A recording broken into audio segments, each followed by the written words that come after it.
Cary, can you remember that moment? Where were you? What was on your mind? What were you watching when you decided that you want to come here? When did it happen?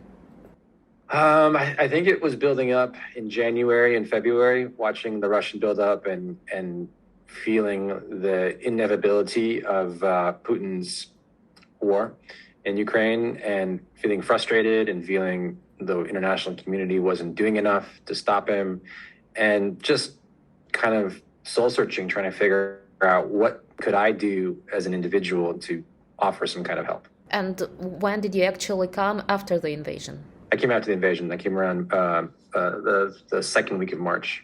Yeah.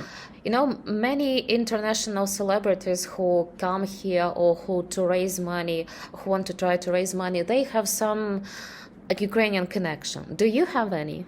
Not that I know of. I mean, my genetics are pretty simple. I'm half Swedish, half Japanese, but But I don't know. I'm not talking only about the origin, but maybe you had some friends or, colleagues or some Ukrainians came across into your life. I don't know. I mean, you're in the United States. Ukraine is overseas, such an unknown place for many Americans. And suddenly you feel that you need to come here. When I went to film school in New York, we had a few, international students in our program. And some are from Georgia, some are from Ukraine, some are from Russia. And, we didn't go all the time, but I've definitely spent time in Little Odessa in Brooklyn, and had some good experiences out there in doing video projects with my friends. And I think that's probably as close as I'd come to really having a connection with Ukraine at that point. I think it's more of a geopolitical fascination. I studied geopolitics and international relations before I became a filmmaker. So I think specifically, 20th century history and watching the disintegration of the Soviet Union and seeing what's happened with the states that were previously a part of that, and how the game has continued into the 21st century. And I think this subject just interests me as a kind of academic subject, but then the human side of it, when you see the suffering that this sort of expansionist program that Putin's been going on for the last 20 years is something that I feel very strongly is against democratic ideals. So something I felt very passionate about. Is it the first time that you travel on such a mission to a place of a conflict or a place of war? It's the first time I've done so without specifically either working on a documentary as a shooter or researching a story. I didn't come to Ukraine to, further some personal project of my own. I came specifically just to help. And I think I needed to do that because I used to do more community work when I was younger, and I used to do more volunteer work. And I think Hollywood and my career in Hollywood has taken up too much of the balance of my time of the last 10 years. And I felt a need to be giving back. And I started a program in New York that supports BIPOC, people of color in filmmaking in New York. And I think this is an extension of that need to balance out, art and commerce with giving back to the world and giving back to humanity. Irpin and Bucha would have been the first places I stepped foot on in Ukraine. We went into Irpin the same week it was liberated on the Friday, and then went into Bucha that same day, and got to see what had happened there. And obviously it was quite devastating. What has shocked you the most? I think the most frustrating thing is the people who deny that it's happening. I'm shocked by the ignorance and the almost only way to describe it would be like the disease of propaganda. And seeing how people, whether they write to me on social media or having conversations with people who just refuse to believe that Russians are killing innocent civilians. And listen, as a historian, as someone who has studied war and total war, war against civilians is not a new thing. Happened in America. We had our own civil war in America, and many civilians died in that war too. And in World War II, many civilians died. It's the tragic, consequence of war.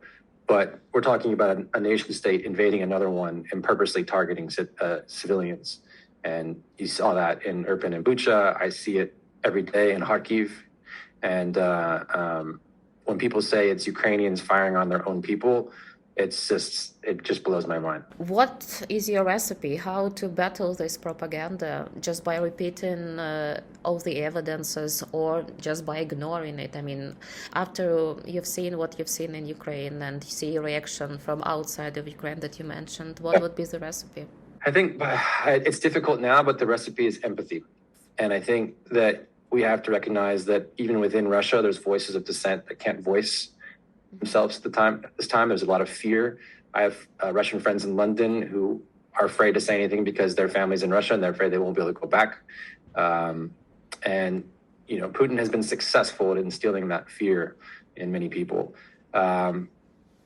But I think propaganda is a more difficult thing to combat. And I've had conversations with people, even on social media, where we got to a place of kind of mutual understanding that potentially there's more to it than just what Russian state media is telling you.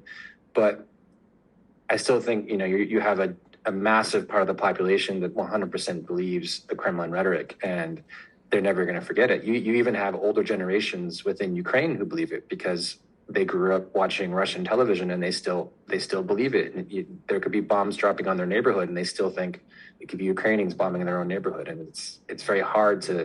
The reason I call it disease is it really does feel like a sickness that's hard to get rid of. Did you manage to have any personal conversation with people that you met in Ukraine, considering that you speak English and maybe many of them don't? Yeah. I've had conversations with people that have great English, and obviously my Ukrainian and my Russian is very, very minimal. Mm-hmm. I've been trying to learn, but I would never say I could speak any of those languages. But we've had people on our team most of our team here is Ukrainian, and so those who speak English on the team are very good at translating. And sometimes you don't need words either. I remember when we were in Bucha the second day, we came back on the Saturday, and that's when we brought in a couple of truckloads of food, and we went to this one section of Bucha where we were kind of laying everything out like a supermarket, and some of the local kids and guys there helped us unload the trucks. And when we were done and getting ready to leave, one of them just came up and just said thank you and hugged me. And the hug then became holding on to my shirt, and then he began crying. And then you don't need the words to understand the feelings or the connection there, or what it means for them to no longer be facing the fear of the occupation of the Russians at that time, and feeling the humanity of someone coming back, and just knowing that they hadn't been forgotten. And that's pretty unforgettable, that those kind of moments and those kind of connections.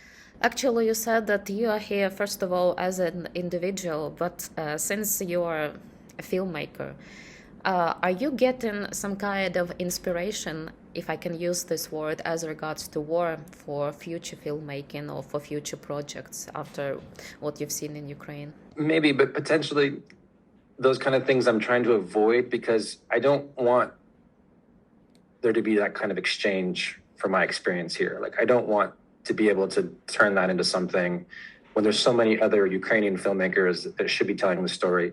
I was in Kharkiv with Mstislav Chernov, who's an incredible filmmaker and photographer and Ukrainian journalist, and he was telling me about the horrors of his time in Mariupol and getting out of Mariupol, and it's those kind of guys that I think should be telling those stories.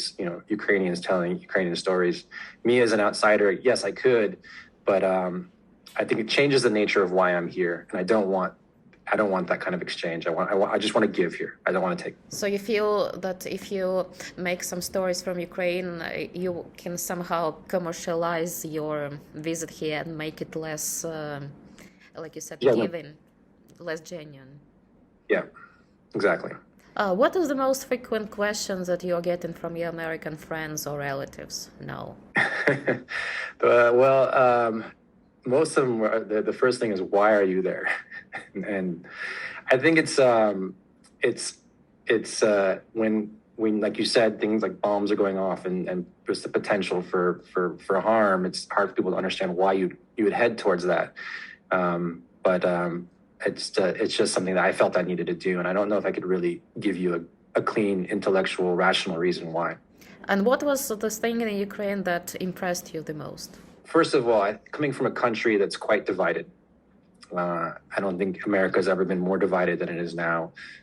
What's been very impressive is the solidarity of all Ukrainians at this moment, coming together despite whatever differences they might have had beforehand, knowing that they're fighting the fight of good against evil and leaving everything behind, protecting everyone they can, getting the innocent and the weak and the vulnerable out, and putting in their effort in any way possible, any way that their expertise or their minds allow them and their hearts allow them to do.